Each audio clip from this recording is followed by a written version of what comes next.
O Lula ele fez grande parte da sua campanha presidencial em 2022 focada em atacar o Bolsonaro, né? E até mesmo depois da vitória, uma das suas primeiras falas foi realmente o ataque ao ex-presidente.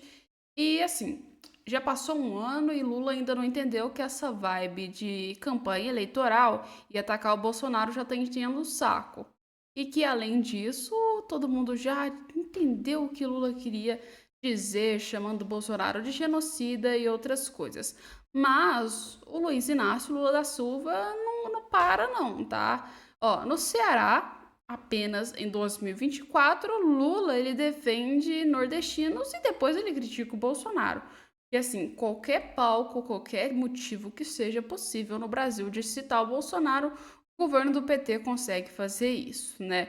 E segundo o portal R7, após o ex-presidente Jair Bolsonaro criticar o estado do Nordeste, o presidente Luiz Inácio Lula da Silva saiu em defesa da região nesta sexta-feira durante a agenda do Ceará. É importante dizer agora que o Nordeste está na cabeça erguida.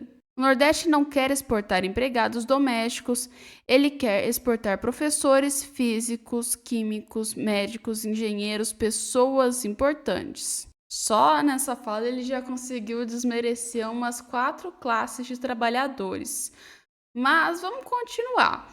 Além disso, também o Lula ele fala, né? Eu tinha uma loucura comigo que eu via nos jornais de que os lugares não têm mais analfabetos no país, que era o Nordeste. Segundo ele cita que foi o Nordeste é o lugar que tem mais analfabetos, o lugar que tem mais mortalidade infantil era o Nordeste, o lugar que tem mais evasão escolar era o Nordeste. E eu falava, será que nós, no Nordeste, somos tão ruins assim que nada acontece para nós? E é por isso que eu faço isso para o Nordeste. Não é porque eu não goste do Sul.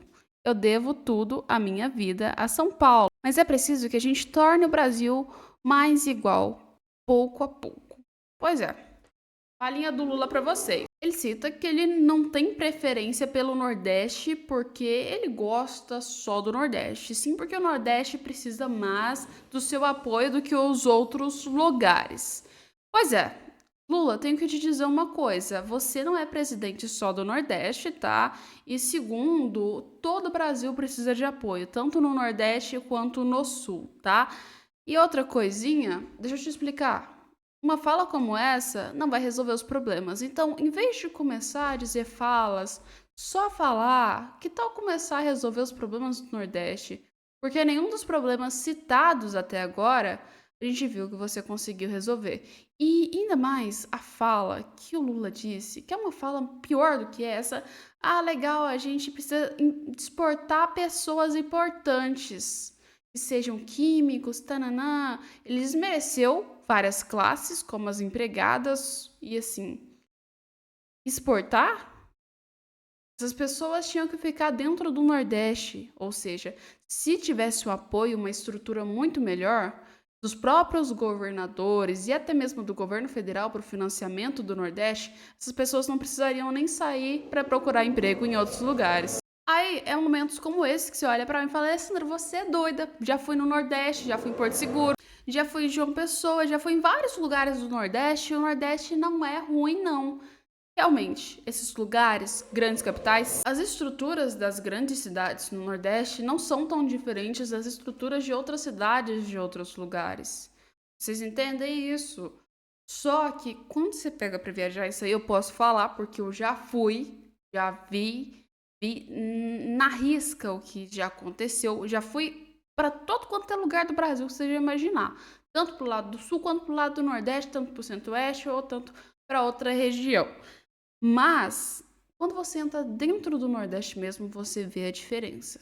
Você vê o quanto a situação e o governo não financia, não dá apoio, não faz ajuda alguma, nenhuma. E eu sei, se você for nordestino e está assistindo esse vídeo, você sabe também do que eu tô falando, que o governo nunca deu ajuda ao Nordeste. Ah, fizemos alguns programinhas lá, legal, beleza, mas nunca chegou a quantidade de programas necessários que precisavam ser feitos para que o Nordeste alavancasse. Nunca. Olha, o governo de, por exemplo, o governo federal, ele poderia ter feito uma das medidas que a gente pode dizer, Tinha o governo de Israel, cara. Israel estava há pouco tempo atrás ligada com o Brasil, ajudou o Brasil em Brumadinho, fez aquelas ajudas.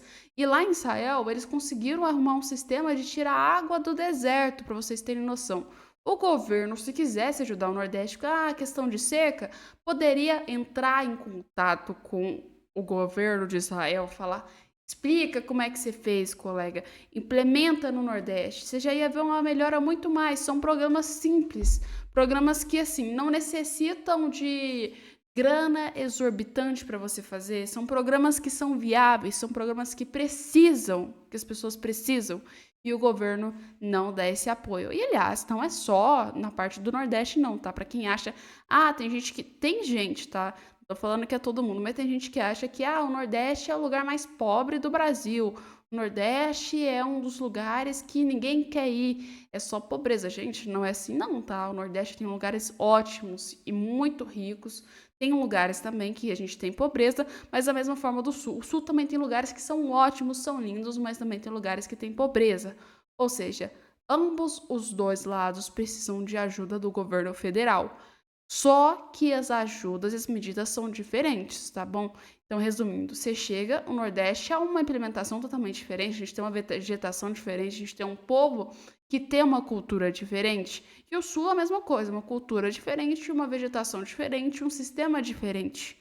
Mesmo sendo o mesmo país, as culturas são bastante grandes no Brasil. Ou seja, o governo Lula, se ele quer realmente ajudar, não tem essa de ajudar só um, não. Ajuda todo mundo e ajuda, porque você tipo assim, você é o presidente de um país, do país inteiro. Você não é presidente de uma região só. E além disso também, vamos lembrar, temos que olhar para os dois lados, tá? Teve uma briga imensa entre o Sul e o Nordeste há pouco tempo atrás, que tava aí uma galera maior caos, né? Mas todos os lados têm que ser olhados quando a gente fala da questão de organização e financiamento. Dentro do Brasil inteiro. Tem lugar que é ótimo dentro do Brasil, tem lugar que é ruim dentro do Brasil. Isso aí é o país como um todo. Mas vamos trocar de assunto, que a gente está enrolando demais nesse assunto com vocês, né?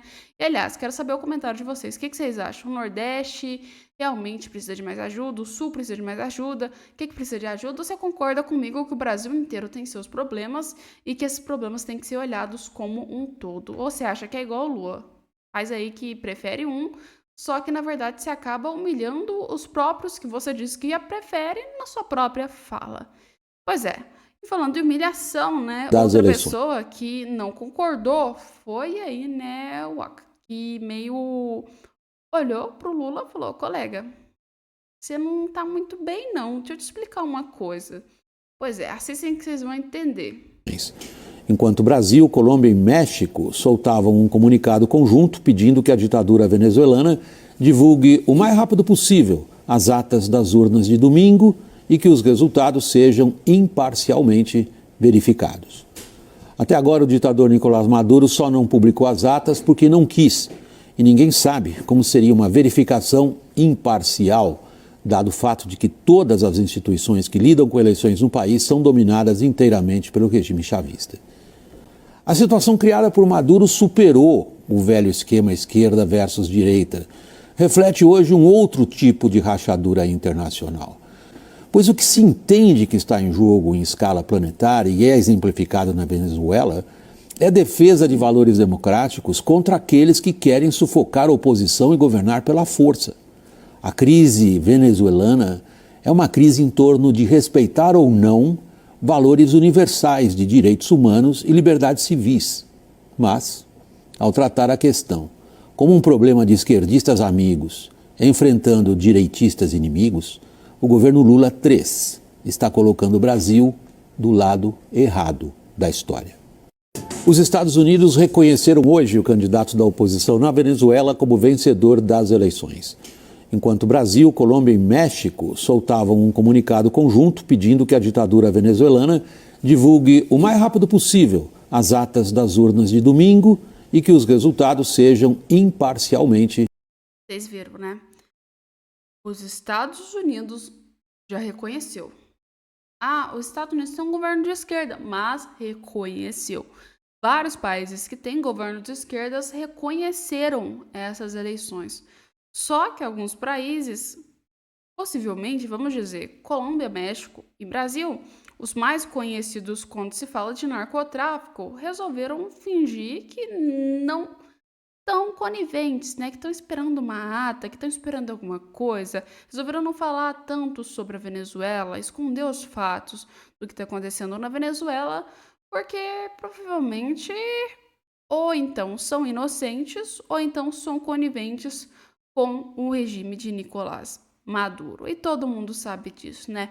Países que são democratas já colocam seu apoio dentro de poucas horas. Países que não são, pois é, demora e além de demorar, tem ainda o fato de que ficam em cima do muro ou então não falam sobre o tema, como por exemplo o Brasil. O Brasil conseguiu ser um dos países mais dramáticos em relação à Venezuela. E a tendência é que isso só piore. Mas mesmo que o Brasil não queira apoiar, o resto do mundo apoia. Apoia e ainda faz manifestações a favor.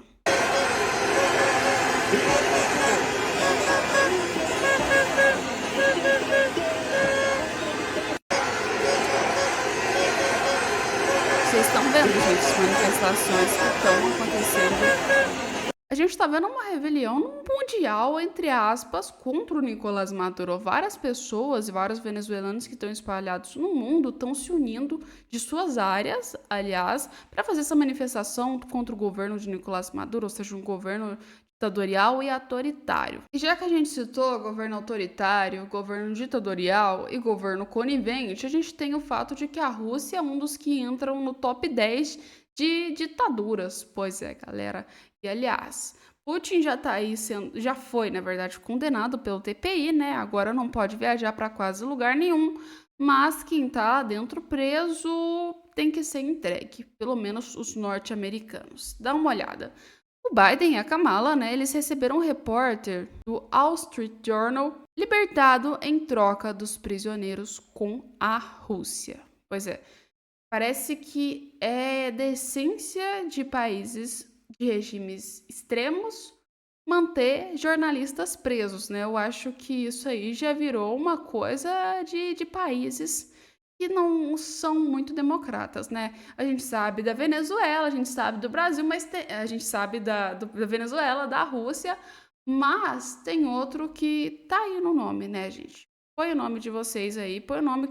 Qual o outro país que é considerado uma ditadura, ou às vezes não é considerado uma ditadura, mas que gosta de prender jornalista? Põe aí o nome de outros países. Eu citei só 2, mas tem vários, e tem vários, tem vários. E no caso, a Folha de São Paulo, né, colocou o repórter americano Evan Skolvorski, do The Wall Street Journal, chegou na noite dessa quinta-feira à base militar de Andrews, nos arredores de Washington, nos Estados Unidos, onde foi reconhecido, né, e recebido pelo presidente Joe Biden e a sua vice, que é a Kamala Harris, que já está aproveitando para fazer sua própria campanha eleitoral, né, já que ela está no cargo de vice-presidente. Além do cara, né, a Rússia ela ainda libertou, entre outros, um ex-fuzileiro naval americano acusado de espionagem e jornalista russo-americana acusada de coletar informações militares. O russo-britânico Vladimir Kara-Murza, ativista pelos direitos humanos, condenado a 25 anos de prisão por traição, né? Aí os Estados Unidos divulgou essa imagem, né, deles recebendo essa galera. How you doing, sir?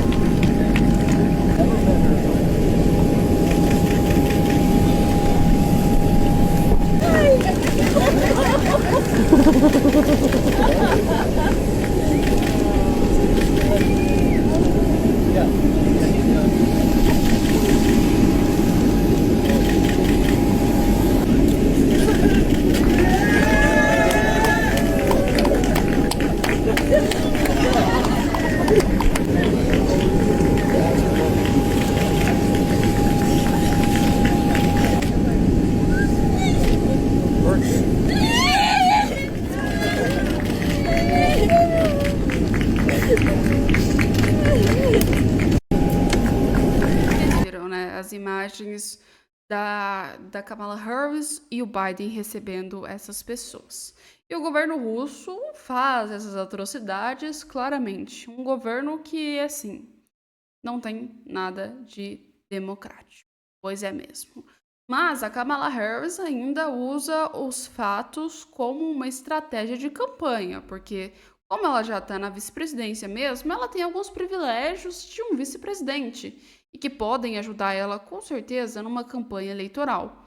Mas será que contra Donald Trump isso ajuda? Porque algumas matérias colocam que ela já superou o Donald Trump. Pois é, vocês acham que isso é uma verdade ou isso é uma mentira descarada? Kamala Harris se consolida numericamente à frente de Trump. Gente, vou falar uma coisa pra vocês. Eu acho que, de hipótese alguma, a Kamala Harris tem chance de ganhar do Trump. E eu tô falando realmente sério. Primeiro, porque até internacionalmente ninguém conhece a Kamala Harris. E eu tô falando verdade pra vocês, porque eu fui conversar com a minha avó de política esses dias pra trás. E eu disse pra ela, eu falei, olha, o Biden vai sair, agora ele desistiu da campanha presidencial e quem vai entrar é a Kamala Harris, junto contra o Trump. E ela, ah, tá, a Kamala Harris é o quê? É uma cantora? Quem que é essa? Pois é, gente, nem internacionalmente. Resumindo, internacionalmente, pra vocês entenderem, a Kamala Harris não tem um reconhecimento tão grande quanto o Donald Trump, tá? Todo mundo conhece o Donald Trump. E nos Estados Unidos, principalmente depois do que aconteceu, né? Vamos dizer, com as Olimpíadas Francesas e o repúdio das pessoas pela própria ideologia woke, a Kamala Harris, cada vez, na minha visão, mais ela se torna menos impopular se você for seguir essa lógica. Não era para ela estar com a popularidade maior do que o Donald Trump. Ou seja, e como que ela consegue ganhar de Donald Trump em poucas horas, em poucos minutos, em pouco tempo? A mulher chegou, vou te falar, na metade da campanha presidencial, gente. E olha os dados, ela chegou na metade da campanha presidencial, já estão falando que ela tá ganhando do Trump em quase tudo. E isso não é meio suspeito para vocês, não? E para mim, eu acredito que isso aí tá meio errado, essas matérias, não é mesmo? Pois é, o Poder 360 divulgou essas notícias que foram feitas, né? E, na minha visão, eu acho que o Donald Trump tem mais chance do que a Kamala Harris. Mas, se o jornal tá falando, a gente traz a informação para vocês. Segundo o Poder 360, a pré-candidata do Partido Democrata à Casa Branca, Kamala Harris, apareceu no terceiro recentes pesquisas de intenção de voto numericamente à frente do possível rival do Partido Republicano, o ex-presidente Donald Trump. Lembre-se sempre, pode ter uma margem de erro. Então eles colocam considerando a margem de erro, no entanto, a vice-presidente dos Estados Unidos está empatada com o adversário. Mas as sondagens de agora mostram um cenário diferente de Joe Biden do Partido Democrata enfrentado. Pois é, sempre o jornal coloca uma margem de erro. Então, resumindo, segundo os próprios jornais americanos, que normalmente repassam depois essas informações pros jornais brasileiros, tá? Dizem que a Kamala Harris está na frente do Donald Trump. Mesmo, lembre-se disso, mesmo depois de criar pautas apoiando, né, o aborto, apoiando a própria patifaria que foi o governo de Nicolás Maduro, tá? E além disso tudo, né, pautas de imigração, porque a gente considera que os Estados Unidos é uma das coisas que eles menos querem ver os americanos agora. São então as faladas pautas de imigração. E provavelmente isso pode ser que não seja tão legal assim e pode atrapalhar até mesmo para que a Kamala Harris entrasse. Mas, na verdade, parece que está ajudando ela. Ou será que a mídia e o sistema que está ajudando a Kamala Harris a colocar-se tão grande assim no seu pleito eleitoral? Porque, com certeza, de ideologia e falar com o povo, Donald Trump tem muito mais, tato do que a Kamala Harris, né? E ao contrário do que todo mundo espera, Também, internacionalmente, acredito que o Donald Trump seja melhor do que a Kamala Harris, porque pelo menos ele não vira na cara do presidente de um país que está em guerra e diz que vai apoiar o seu rival. Isso para mim já é sucesso 100% de chance, porque se a pessoa vir e falar uma coisa dessa, provavelmente para ser presidente dos Estados Unidos não dá, né? Porque aí é perder um básico da diplomacia. Mas põe nos comentários. O que vocês acham? Põe aí e a gente já volta com vídeo para vocês daqui a pouco. Estamos sempre trazendo conteúdos, então um beijo e até daqui a pouco.